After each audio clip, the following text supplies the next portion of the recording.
Hi everyone, it's me Joanne. Today I am going to show you how to make a very simple coffee cake. So unang muna natin gagawin ay ang ating coffee mixture. So magdadagdag lang tayo ng 3 tablespoons ng coffee granules or instant coffee and then add 1 cup of boiling water. So next naman ay isa-separate natin ang 7 egg yolks from egg whites. Okay. So, ayan na. So, dun sa egg yolk mixture, magdagdag po tayo ng half cup of vegetable oil, 1 teaspoon of vanilla extract, at haluin lang po natin ito, and then idagdag na natin ang ating coffee mixture. Haluin lang po natin ito hanggang maging well incorporated. Okay, so sa dry ingredients naman, gagamit po tayo ng 2½ cups of cake flour. At kung wala po kayong cake flour, gumamit po kayo ng plain flour or all-purpose flour. So, for every cup, yan, sasalain muna natin.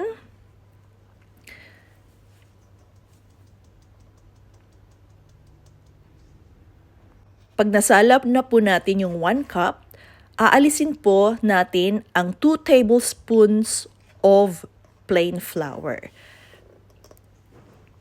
Ayan. So, kapag naalis na po yun, magdadagdag naman po tayo ng 2 tablespoons of corn flour or cornstarch. So, ayan na po. That makes it 1 cup of cake flour. Okay, so gawin na po natin 2½ cups. And then, magdagdag po tayo ng 3 teaspoons of baking powder, 3/4 cup of white sugar, half teaspoon of salt, at muli po nating salain ito hanggang sa maging very fine po yung ating dry ingredients. And then, we will gradually add the dry ingredients into our egg yolk mixture.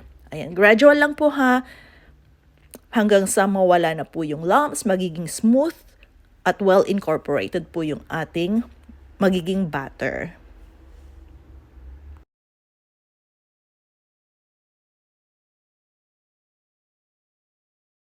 Next is the egg white. Magdagdag lang po tayo ng half teaspoon of white vinegar into the egg whites and we will start beating the egg whites. Okay, so and then pag medyo frothy na po siya, medyo may mga bubbles nang lumalabas, we will gradually add 3/4 cup of white sugar. So gradually add lang po yan ha, hanggang sa maging soft to stiff peak. Yan, so stiff peak na po siya. That will be our meringue.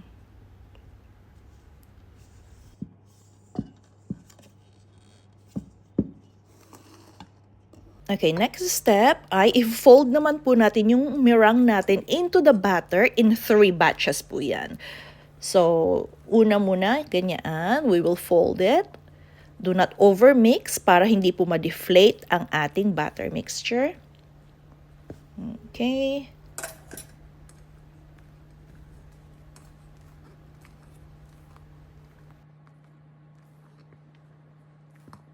And I forgot to mention, dapat at this time, naka-preheated na po yung oven natin at 170 degrees Celsius. Okay, so sa Fahrenheit, i-Google search na lang po natin yan kung ilan po ang equivalent niya into Fahrenheit.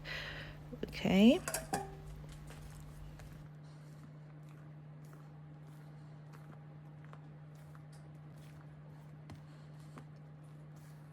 Okay, so once done, we will pour our batter into our prepared cake tin pan. So, ang ginamit ko po ay 10-inch.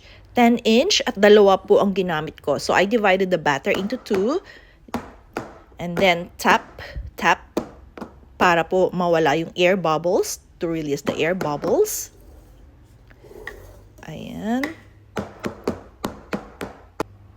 And then, we will now bake it in our oven for, nilagay ko lang sa 25 minutes. 25 minutes at 170 degrees Celsius.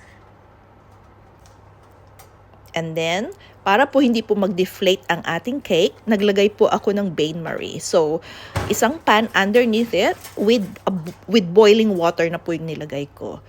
So, there you go. That's the secret para po hindi po ma-deflate or mag-shrink po in the middle yung ating sponge coffee cake. There you go. See? So now, set it aside at palamigin muna natin ang ating mga sponge cakes. Next is, we will prepare our icing. So, ang icing or frosting na ginamit ko, I just fresh whipping cream or whipped cream, and then I just added 1/4 cup of icing sugar or powdered sugar. And then beat it until maging whipped cream consistency na po siya. Okay, so once done, so nakalimutan ko na pong iswitch yung video nung natapos. So we will now prepare our cake or design our cake, whatever you call it. So kayo na po ang bahala. Kayo na po ang bahala. If you want it just a plain coffee cake, that's fine. If you want it with frosting, with whipped cream frosting, or pwede nyo rin pong gawing tiramisu cake. So it's all entirely up to you. Kayo na po ang bahala. Okay, so mine, I just made it very simple. I just made use of a whipping cream or whipped cream, and then added a little bit of icing sugar para po magkalasa ng konti, but not too sweet. I don't like it very sweet. Okay, so kasi nagkakaedad na tayo, dapat bawas-bawasan na natin ang ating mga sweets. And then, so we will just remove yung mga crumbs sa gilid para malinis. If you don't like it, since it's just part of the cake, that's fine. It's all entirely up to you. Alright? So, yung pagde-design ng cake, I will just leave it all to your imagination, kung ano po yung gusto nyong gawin. Okay. So ako, nilagyan ko lang ng dried rose petals on top, and then just sprinkle it with cocoa powder or chocolate powder on top. See, that's how simple it is.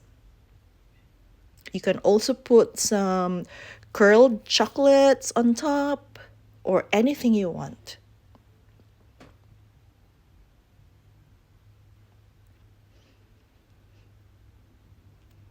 And there you go.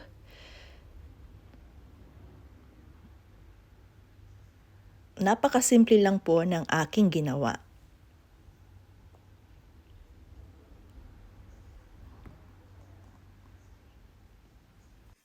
So, heto na po ang ating napakasimple na coffee cake.